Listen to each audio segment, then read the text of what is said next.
Tick TV. Enjoyment. So, one of the most hurtful thing in this world is say ube share obi na ube share niema wo bana na se ube man uhia ewo wo partner mu na ube hu saade ni na ode ahokeka ana so odoshunku bi udi be remu na be so I feel this is my rightful partner, let me get married to him, let me get married to her. Na ebekwa akọwi echi no, you will see a different version of it. And no NRBPMU or LNG closet.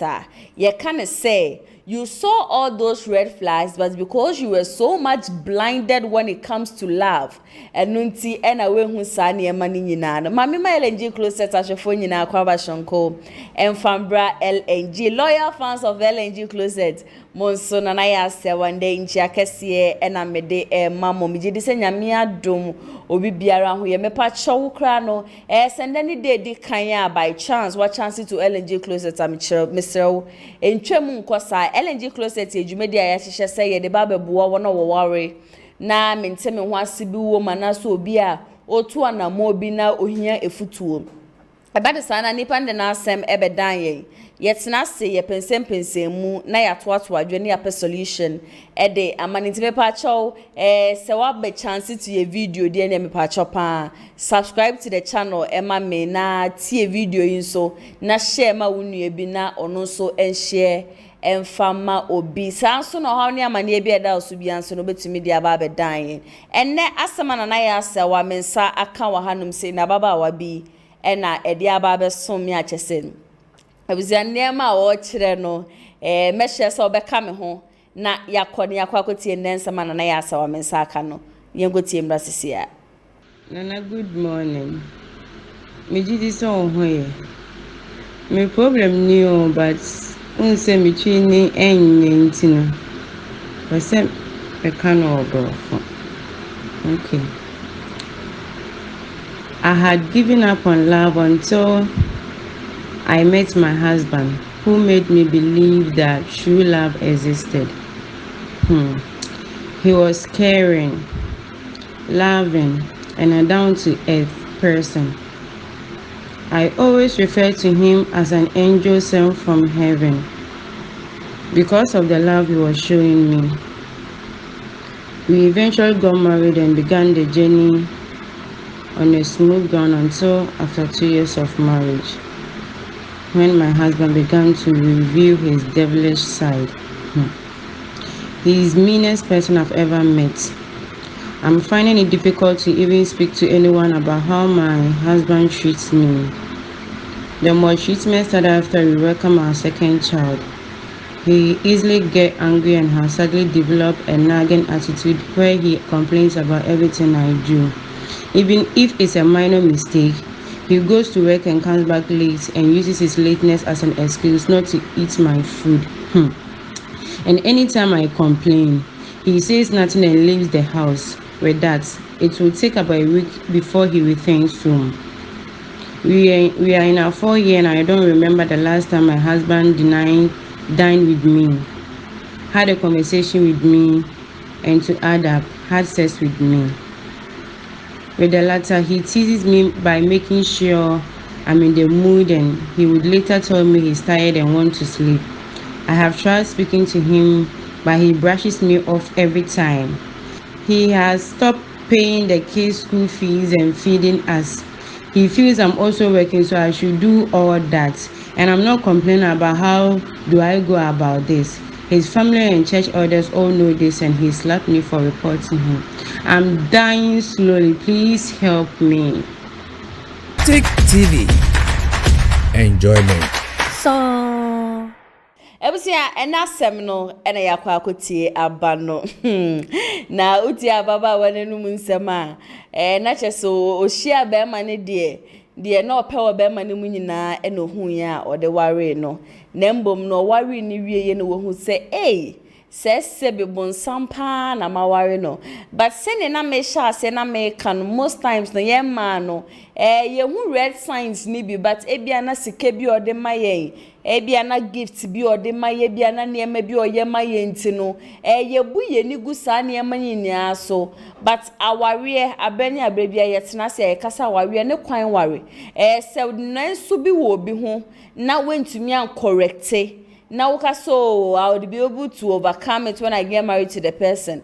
Suban so ho ya kwa eti senyin say no matter what nyin say na bepie or the best CEO class somebody dating for 2 years not the best CEO it wouldn't be like that forever. He said on him so what worry we into whatever he feels is okay for him obeye e dey acho me pa cho wa din che bi e dey fast asem we wan make sure say we be for comment section na say e dey ama me sanso e na obetimi e dey asend me wo WhatsApp no e wo kasa number na e da kasa phone nti betimi dey wagin share for hono media am sanso na obetimi dey afa comment section na so e dey ama me cause dey jeni boatin so about be coming sa e wo hanum say but before that no Kumasi online media school so e na summer and dey ye dey LNG closet Baba som kame ho ne enko counselor nche ne ma na kwa washonko emfambra LNG closet so counselor antina na pacho bibia boko radio adom ye o radio adom ye de yankopon ase henenso ya se shi ya share bio chenti de nya acheso ale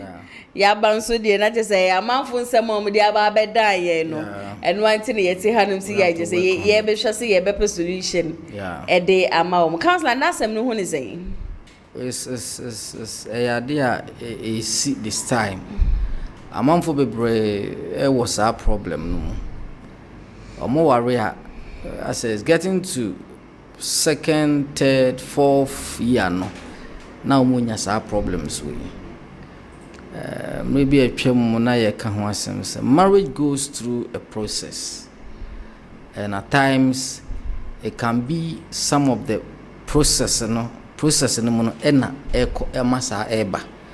It may also be the other side whereby ebia enipa kro no onse o kan nsem no ono ankasa nso ankania waye bia enye wa kan nsem de only madam perfect wa kan nsem de but as we've already learned say marriage goes through a process.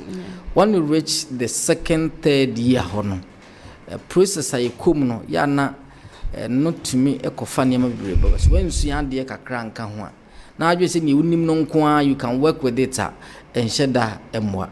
So we advise say if we marry we need to learn also a lot about the kind of person ye no ewa no or see before now be one oh na ye kama na niam ay cause but mo worry we no getting to 3 or 4 fear no niam en sheda enkoye. Yeah, the one stage you say ware for some people try to yenya metra ye no na ye ware yenya metra ye ye wosuni ban bia ye nim ndi yenya betra na fe na suni ban epie yes nti epie sa na first ya second ya na ye dwen se ebia enuru be third ya no me yire na miku no sa problem na mahu na bi obejai but mahwa be 1 year e ko 4 fear ontumi nyai then I also will try to retaliate basa na the other side no so ehunu ni ya wo suban pana na odan di no afi no nso hu ni se nso suban njera nye de enye papa nti basa na eya kofa sa na ehun aba nti the stages that marriage go through a lot of people lack that wisdom and therefore it also affects marriage and its sustenance at this time. Yeah. Counselor, between a man and a woman, why na wase otumi ebo aboso eje na wawe edisi ho? Eyemi enu nyina. Aware ye mema dia, nyama dia. Aware ye mema dia. Mema ene nyame boma yen. Okay. Nyame ne hu se obema e wo problem. Enye se oberima nkotana, onipa nkotana. Ti meye ne se soboafo. According to the law of first mention, mra yeti nyanko nipa din no obema na yidi kan tie ni din.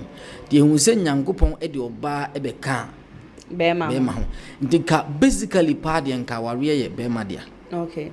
Ye bema dia nti you have been given the opportunity to be what? To be the leader of the family.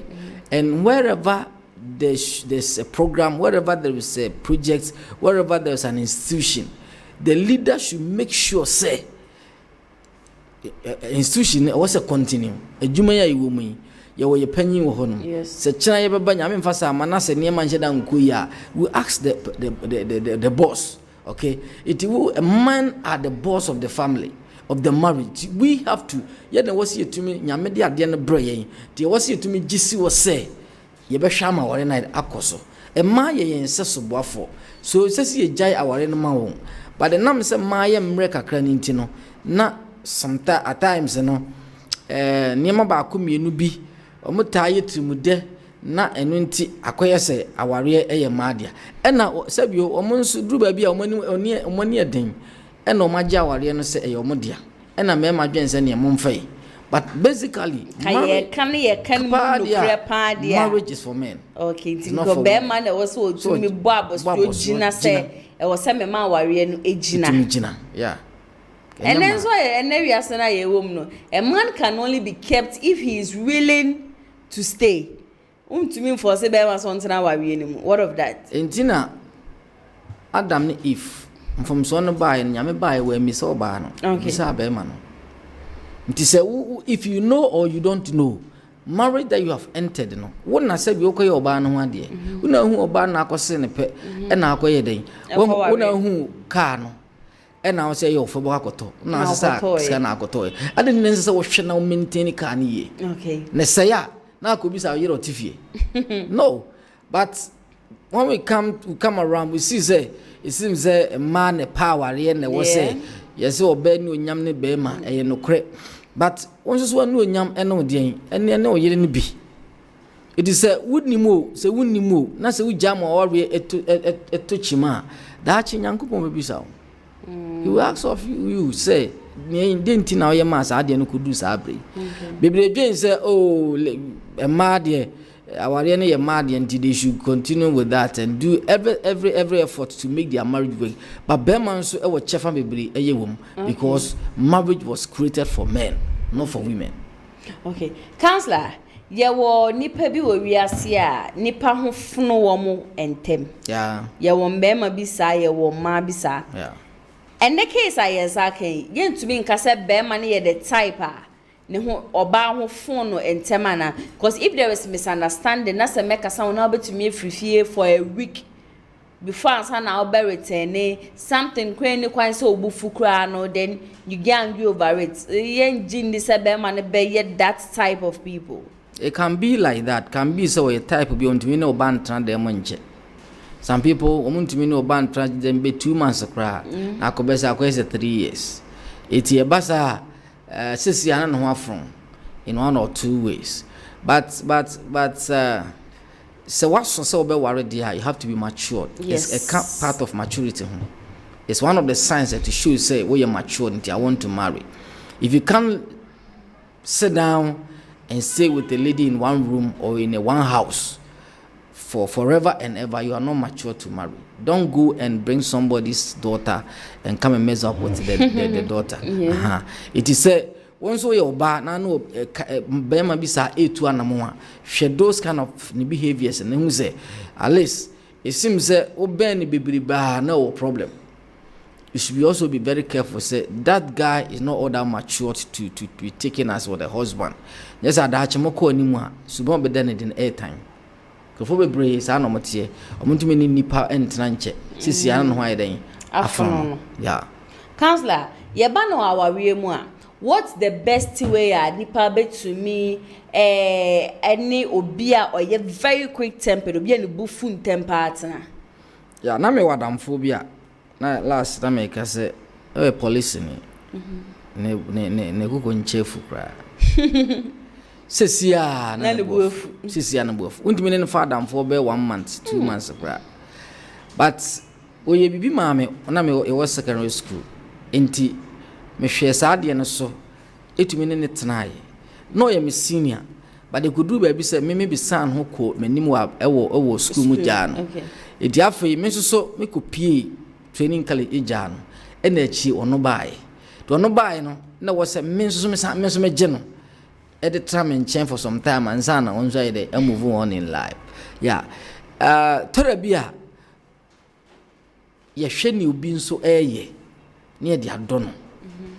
There are certain terabia niam bia atwa no ho ahia no enye ni kase obetumi de adono but the bi hono a ni papa kura ne maame o attitude towards you and the respect of the man kura it me the hweso it me the do be it me the do yere obu hono a niam otumi nya adododie bi kura free nchen de be kan busua no you need to look out for those things and to love the person. Sometimes what it takes, you try to love the person, but now say a ma. But the ma, you need to work out with other things, extend the core, other aspect of her life or his life. Neshe, nefa don odonyini, odokonenim, and torabian nipa na beyeno, eboa ema relationship nsuye eko. Se wotra se bi wotoso nko now you are say wa we bit me tumpon a enye no kre e was ultimate add one or two things to your lifestyle and move on sabra boy ye koy nim also ultimate ko wanim kakra na ma won boa ye den aye den kakra ena ye woni man kitinkiti bi abeti masuasua etumi di aboa wa brabo ama won so atumi re ama wodo a ye di do bi no etumi re akonanim enti basically these are some of the basic things unless you betumi ahwe no tumi dia to aso ado yere ana wado kunu enipa nkasa naturally ye ho fono when ni partner che bebra what we call some familiarity we be familiar to the person afi na say ubu ne niema oye ne say as e wo fom kakra yesu krase kan bi kire no bible say wa ye crusade kenkirenki bi pa man sancheni asi okọ ni krom so okoye bi ho no duru honom afi bible si je omonyi ni enti ene se ne mbumfi ombu ni enti no yesu antumi anya nsanchani pi ho enti ma obi na no kasa eni die emmo obi bia je se ni krom when you become so familiar with somebody ma wunya problem with the person nti ani yetufu se entanye yi hu bebiri enkire ukunu ana wo yere ewum se wo yere oye ukunu but at times fa hu sie kakra se na be ya da bia wo be richer to the person anya sa there are some people they are rich at certain things we hu hia oye me yere oye me kurunti hu nhyeda ehia papa and therefore I need to what dem pe bia metumi aye because we me nse me dem hu sie oye me kunu oye me yere but that is not the case. That shouldn't be the case, yeah. Okay. Counselor, from Ende Storia Yensakano. Yeah. Checking how the lady who's on or the bearman the air hand or the but she didn't really make mention of maybe I don't know the air bearman and I say baby. Would you say the man is matured and ready for marriage? Really? She might be ready for marriage. Not the she, the man. He might be. Think the man is ready for marriage? Yeah, he might be ready. But on also we are worrying. And you remember, I come in who you know. I'm one. Okay. He may be ready for marriage. But the name back one I mean be we are worrying no share or banner or Jane say and go to me a warren. I feel on to swear be ordinary. Every cry where you quadro crowd do. Well, kwajodo do odwen say he can be provided with one or two things, but edru brese koye aduane kra o problem e bi kra wo kame be ma no kra wo sex and other things, but the mra ono so ye na be say oh show back those things and na wo so ani bere say you want to come back and also soroye anza he might also not be e bi kra wo ye fi, excuse me to use that, e bi kra wo ye fi ti brother no so aka for first time first year second year but we nyai and when I said ne won so be fa no ho adwen and those things can happen and you say we are not yet ready. He might be ready to marry, but you may also be doing one or two things me many nyo and therefore me try say me boss say yen solve a problem but we just say oh so we champion and he miss me live life man. And it was but do you think doing that is the best among farmer warrior early stage of the marriage 2, 3, 4 years they is still in the first stage now robbing Peter to pay Paul the media year wa man yen no now that I am back wakasa ho afiansa na menya adwensa we are also going to do the same thing na meme the year wa how would the marriage even be like? Some people get advice from outside they say at the end of the year no we want to be yen near here.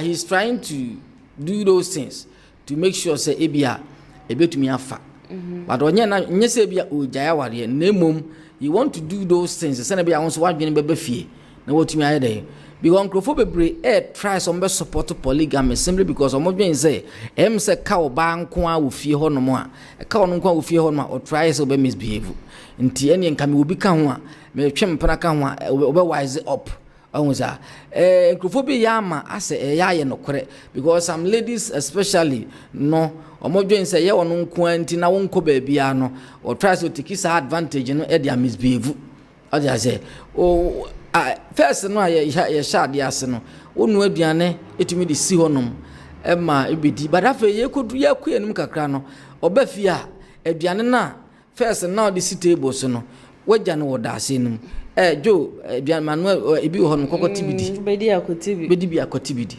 by early stage you weren't doing those things why African son bia e believe say me yire e de sa anidie no mamia na chese odome but so live those kind of anidie no dia ene na onye dey onome sa na African lady bia adwen say be mama misika be ma e kasa mo kasapa we ye misia na je me so eden odome ohweme onwu sa eno na akodu level bia be ma na dwen say no because me ka kire no wo wuntie you expect me also to do this since dia ene me so me fa mo ho adwen onwu sa because you said you be one in time for but it could do such stage na if any master stage na ya no nipa dwen say at that time no suban bia me dwen say me yire na me kunu no eda na din obejai but we nyai dia ene me nso me fa me ho adwen nti eho awareja egu o sabre ne bebre di say akwanya ba na se trance omo trance na so mo di ho ko abon say oba no so you step out be ma na be kan ya eha no no ban so ide akane ha no then they settle it out and they move forward anya sa no mtete ho sa dia de nsem bebre beba okay sa no mtete ho sa dia just counts like say de nsem bebre na ene be bampa chefiansa na wa join ye live ne nkomo twetwe na baba wa bi ene de na asema wa be dan ya o kire say abranti ohia na chese na de opanyina no all the good qualities are no here wo be mamu no onyabi e wo ne boyfriend na then boyfriend no ene man ho pre na o de worry no mo worry ye no from 2 years kona na be man suban e be sesan e be man na be da start na again ade ondi na eduane chese all go through a lot or the assembly ba dan yen say o say ya what ye man efutuo bi as to how I obetumi asiesie ni fie and one of the things at LNG Closet we don't support any divorce and also say bema ebetene nsa e de abo ba de no so ya de ba ko LNG Closet yen support empacho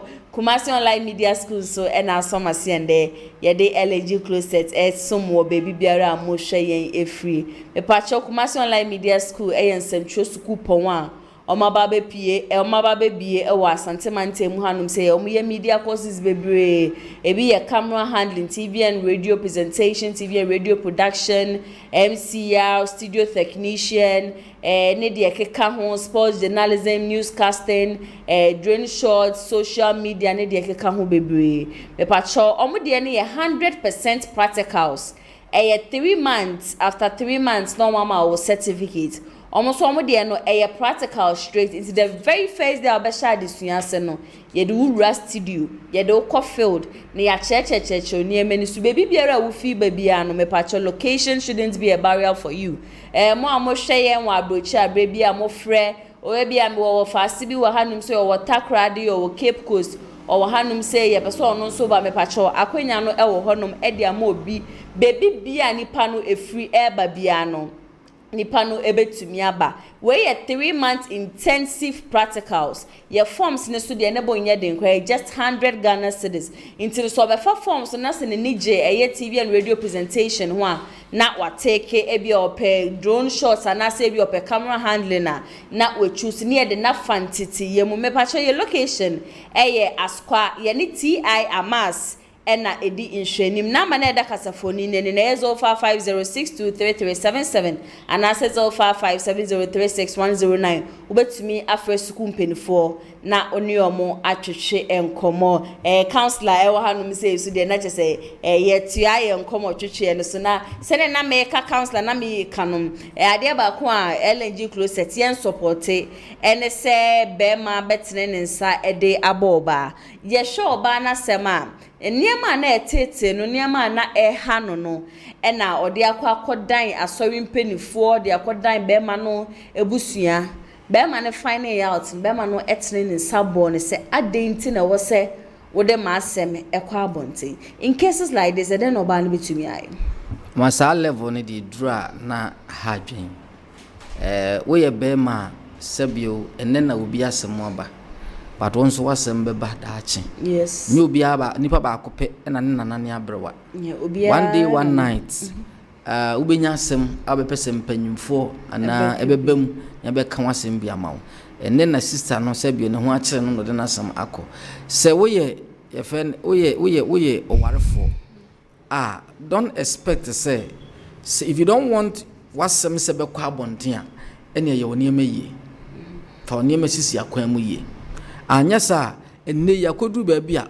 wotena ware ho ye honhon a wanhwe abewu agya o daache ho maja se enti se wura no ese bi odi akogya ena odi akogya mpanyimfo se mpanyimfo enkema enye ntokwa chekere wo nsemu mema bebiri e wo saa suban no se oya ade a enye wo fie but wo kan wentie na de third person bemu na ne omo kan ne se wo de ade na ade nsem kwa abonte but ade na wo di minutes so no obetumi akumi ato atwene nti mentena ho na mengu no we don't do it that way nti mema ntia se if you don't want one nsem se be kwa abonte a hyehye wo ne maye e wo fie anya sa ade a ye be chichiri bima akwanya ama ya yede ya dwena ma wo ne ya chichiri mu so enti do sa level na is not the best men shouldn't omo wo sa behavior no omo nya ya chiridi se wo pese ye nso dia na me se hyehye oniema eyi ne bobra nso dia eyi because hanipa no a omfanye de onkoka nkyira foforo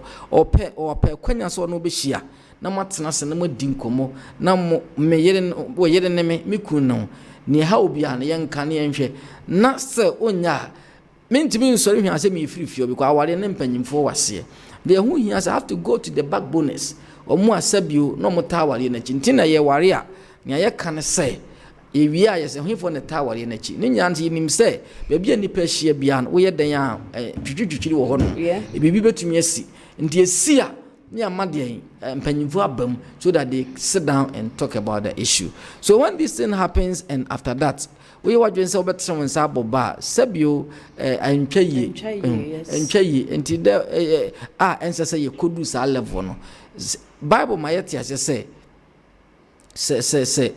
ni usi do yere no usi do ho no fa sa ye den e do yere di sa wo ba wo yere so won wasum no abo no so utwa wo yere o takre ma wi a sabio ese na wonyin nam bia enti sa wo trum sabo ba aman foforo ma wo badam sisi a so we shouldn't go to that level oba no opewasem se waye bibi na wo wani nye ho a won so kan wasem talk about it and then kan wasem na se anampo se pe na wo mpe no a be kan ma mpanimfo ntiase ya yesi ba bia ye cheche no wa ni sana no onza na se wo yese wo bebo na ono openi ye nti na wo de akọ se wo ye bibi na enya na waka onza ye nya no ho ye ni nipa ntena sa upese oni nipa tena asomdwe ba obia ni ho asabie no ho aso na kwankoro obia o problem kakaka ne man ketenkete wo ye ho a ye nyina ye try say ye be solve no yetumi akoyenim bible kwa ma yeti asese we nti eno ma bia ya sofo o ma bia ya difo o ma bi aya asempakafo for the perfecting of the sin say the betumi do Kristo susudua no ho on say and all the time no human beings all over we have a problems. It is a bar nipa netena se na yede ne kese asem bia no ayede sika na etwa nti se wo trum nsabo yere a entwa no matter stubborn, no matter naughty, no matter bad your wife or a lady is no yemfa yensa mo oba na mfa so be na benya free so are you getting nti ye best say me man nto mo boase la no na me ka se problem ba na se yen nyina yen trans ne yen ko solution mema no be try some years so bossy, they don't want to go because of say on the bema I provide for the home, I'm the head and stuff. If you are the head and can say my problem with ba when your head the papa na my problem with my day aba, and therefore men need a lot to learn. Men some men don't even know how to talk about issues when there's misunderstanding. Instead of saying, okay, more discuss, say, then you know the way forward. If I apologize, I apologize. You apologize, you apologize. They don't know that they can ignore you for days, and then when you talk about it, they'll be like, "Sana me subainti me bufua." That is how I react. We ask this question. So bufua, this is how you react. Then when are you really sure you are ready for marriage? And then most men also feel say, I said, a man no more pre because they feel age is catching them. Into no babia power we into Russia be maybe cry he's not really he's not matured enough to marry cry because of so babia power we na sebi the ensem for tankwa and a odiche nipa yen hwe case say me ne wo be ma no enya issue a why involve a man so ya wo not paying our kids school fees, not feeding them anymore. Enkola ne de no mo de ayo. On the ede no mo de ayo. O my oden I was enkola so they pay that school be. Enye nkofo da suban bi adi wa ware mo nyame do nipa no de aware ma nipa. And when you're ready so be warrior, don't go and so kwa how bi ba. Onweza. And a man so na ye kan ya mum yemani na mo nhwe. O pawari asabi onye obia keke no bebe mema no bebre oba o sumfidie obati scam but na won hye ni suban bia asa ontumi no oba ntana dem nche toro bi kura okosra no ba ko mienu miensa ase na ne bokura afu. They have so many girlfriends and stuff, and therefore so obey you back one obegina boso a ta no modwen sa so obegina boso o ma no kwa ma wonya ne freedom emfa nye ne wose woye. And they start to bring out the bad things in them, the black side of them, and la show say na or be innocent lady or wadwem pass or the be wari mo no nya ha won nipa nya very careful with institution na ye pese ye no rough sa no. Without marriage we are saying that any position bia ejina ya the papa nyame hyeda no ye man nipa na so people. And since they nipa hwanden, we need to learn a lot about them before you enter into it. Me say, na me name crofobia kana mkazenka obe ware pa. What's it to me bisa? What kind of marriage school have you attended? Then give you your marriage counseling question be on more. I have it. If you fail that thing after finishing it, be who suban be biri sem crofo ni suban. Ati go veni suban. We always say in some basa no make go. It will be pa nipa no kra won so aware e na obe ware. Ntinka before obe ware it's better you attend a school of marriage. Send you we person be nurse or co school of nursing. Person ye journalism ko the school of journalism. And san when you nimdie dey aben if you are coming to marry you have to go. But people just say marriage when say school ni empena twi no ya twempena 9 years 10 years ye ni 190 no. Yeah, but there are basic topics it's about life. You need to learn them. What usua ebeboa ama woni nipa kora asetena no enya ware no nkwa ne beboa ebeboa wadwuma mu se ne yesi nipa tena. If you want to live with human beings, there's the need to learn. Bo na onsia nipa ho ade hwe as you just want to marry and get a better marriage. Oboa emfa uduru ani mo ba bia obepem but twa fa bosa na koyen sem bebre we anya futu papa na e baka sem mejai enu nti na ma awade jai adults bebre no. So we confirm say get a school of marriage and attend and get the necessary knowledge. Bible no free to copy nti niam bebre wo mu a ye fe be the wisdom of the just. So when you not get it nim de ho hia yeah nye so fiti asem me sofo. You have to learn about people. Yes, so 15 years you have to go to school. That's the same thing. Because ba betiti nipa. Woni nipa betena, obi anyo ne netena, anyo ne ko school. Don ne baby no akohia nso opeso ware no. Bo akohia na baasi. Osimeti me na tena kosi de. Enya the possible sa o. Den nipa suban is so complex and therefore people need to be very careful. And yes, sir, we'll be hearing those our giant and say where you see, sir. If we have that, we understand how we live with people, how to communicate. Last time, so be the communication problem. Yeah. One will be sick. We say, so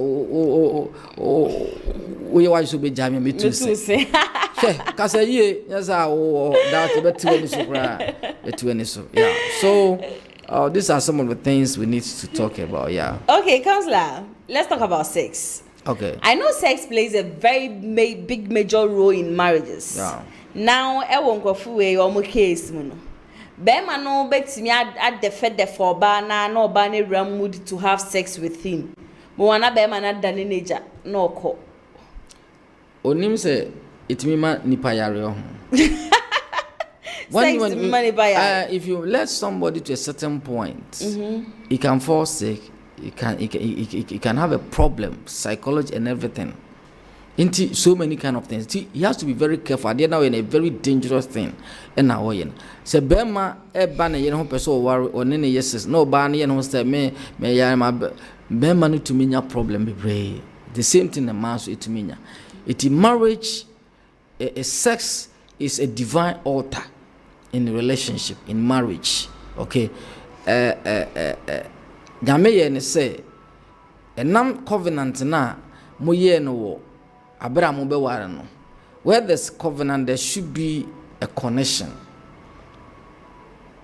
It is a uno yere sexa, a revise a pamwa moko Abraham no. And it helps nyame ahonhomo a tower ye nechi se emeboa mo emoma ware ne nyede ntumi nkoso. So if you try to do that and sex enkoso so he just want to spoil the relationship. But we should also say our reasons so that people think say I can do these things and go scot free. Na me jam sa na me ko bibia bibia ntumi nyame hwe nyame be you baby. Posterity also crowd will judge you. Yes. If we are say na nyame ahye we are no if emfa nchewo objen say why en wafa ho adi we can't do your wife that way. Yeah. So fine. Physically, talk about it and let's leave the lady. No one baby. But untimi mfasa suban tantan we. No mota can say me de mempam ba wa na abeden. Obeko. Na me ye no ko. Be obodwen say. Omodwen say baby odu no o me ye kran hwa obi mesumu no. Ntie ne me nkusumu no. Na me nyame ambe ono akode asanyem na mpam no. Ubu no onko ubu nse no wawu aja wawu na wawu a obati biase efa. This is a lady who is also dying slowly because our mommy the husband doesn't eat in the house ni kunu ni ndi nkomo ni kunu ni nhwefie unsatisfied no in bed just say oni ni ndi mpem agro kra aside that bibie ho no mfa so bie ho no nya free be ma ne so eze nema bia ye boa ma ware tumi koso bia be ma no akate ne so. Yes. Fine. Enya de papa, enya nika. But enye sisia na also gina so de jai our way. 4 years in there, sa 3 to 4 years the sa stage in there. Sa niema basa is bound to happen. Onya botre kakra. Duru ba bia. Bi okana fi na be ma no kra o nyina wie. O go into a certain kind of stage edini wura ne more matured way in life. On taking the time, but into form. I hope say it be a best son. As your son, we will start from there. The solution we are giving to her now is my name pray angel. But counselor say LNG so there. Yes, support say be ma better in sabo ba. Yeah. But we dey be ma not in sabo. Oh, but say once, and you say the bias one can say the bias. So one can say obono. Or say because of what happened in obono. You said the bia obono. But bia make us say once we one no den kakra na abufu and obo ba ko bi. And no nya de papa. It's not the best thing. But esia banwa nim say odoni kuno niema bi wo no ho a oya kama. But ene no MC BBSC anti essential that any ho. Inti na ama ono so put you up that behavior. You have to be very careful and take it's time on to everybody nso anim na ye mo mpae na on hwe kakra if sana continue na, then we'll revisit the case and see what will move on the next time. Yeah. Okay, ne councilor final words near futo betumi amanaka. Sabio aware enika aware ye. Enhyeda nko ware obi mfa na metena fie enhyeda se sabio me treat no bad. Enipa nye perfect. Yes. Reverend Kwame Kwaten say mentete me banwie. Nipa ye nyina go through a process and sana ebitima be wie peye. It is only obi hia first year, second year, third year. Na suban a wodwen say en wo ide ne di no ebia nka obi obesesa. Waka onti a nya botre. Enyina so emfa won so enye the same thing entia because if we say ade bia ye be bia ne be hu akonta.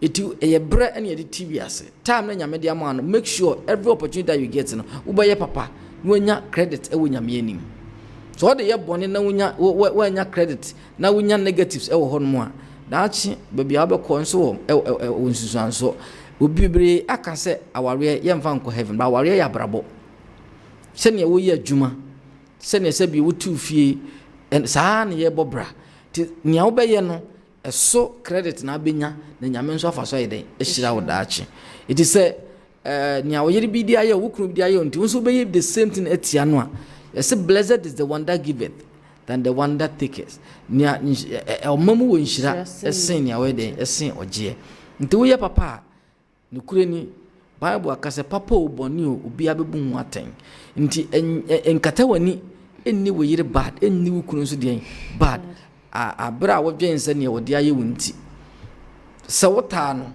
and now you watch the Boko Wandia, any jano, because at the end of the year, me say ya brabo, that's it.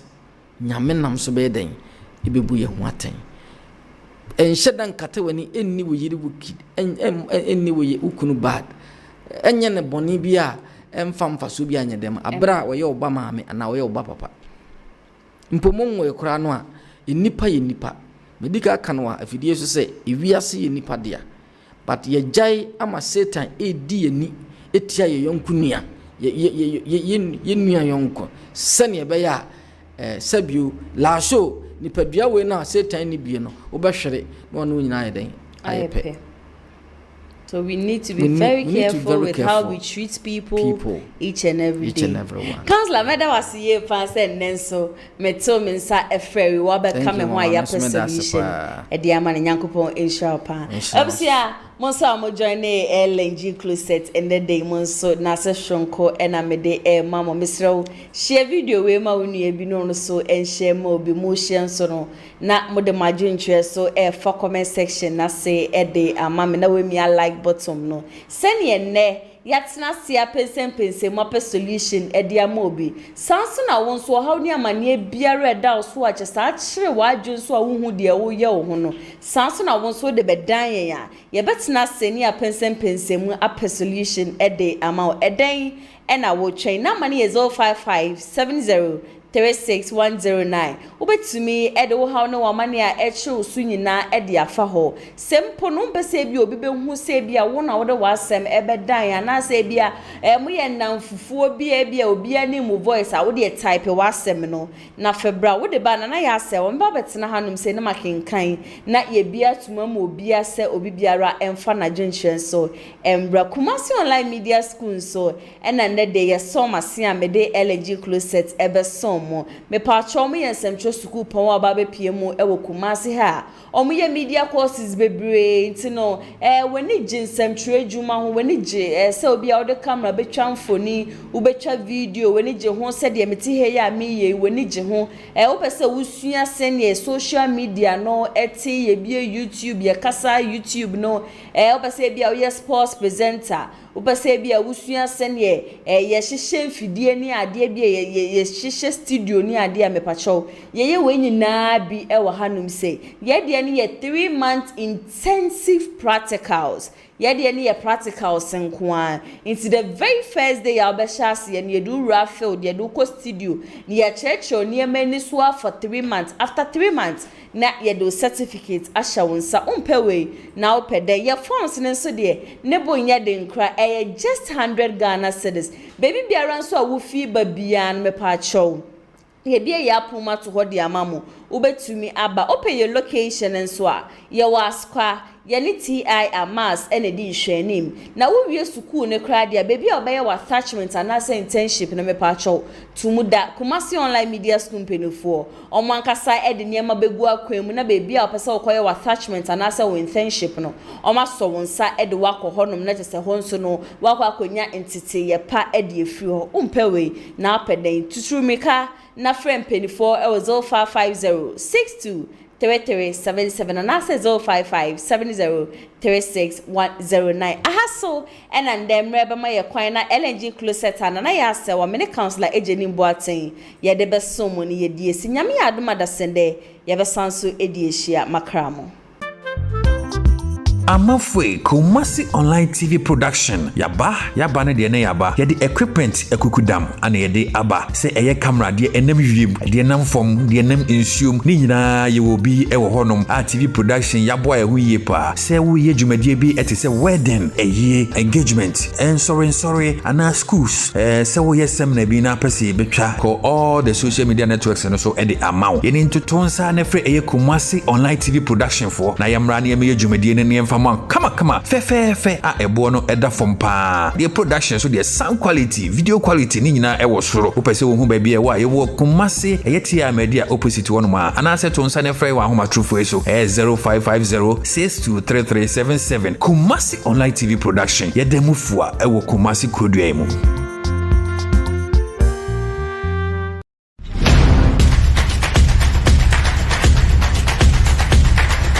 Tick TV.